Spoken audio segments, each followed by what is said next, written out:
Good morning. It's Tuesday.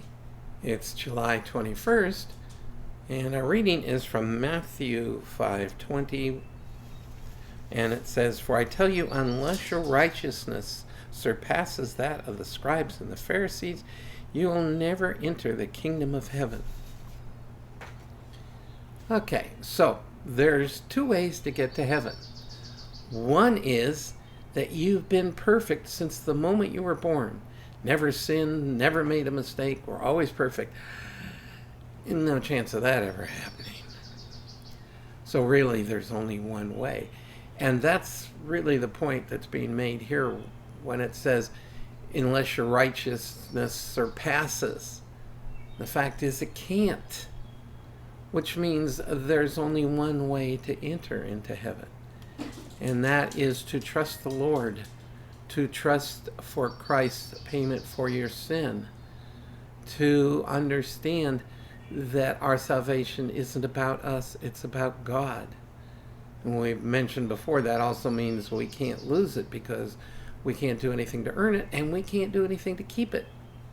Instead, it's faith in God, it's faith in the shed blood of Christ as payment for our sin.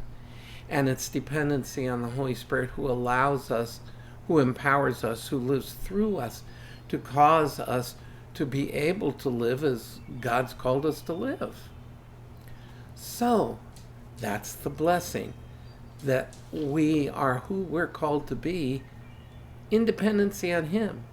And He who started a good work in us will complete it. In other words, He will continue to work in our lives to conform us to the image of Christ.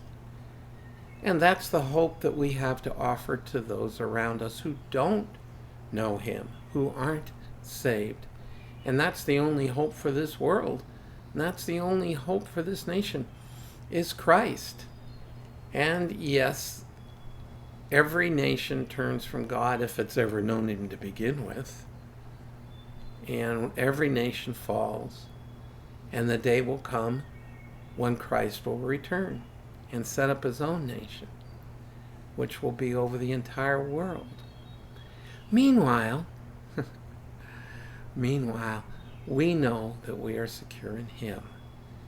Let us offer that security to others, and accordingly, we'll have another blessed day. And I'll see you again tomorrow.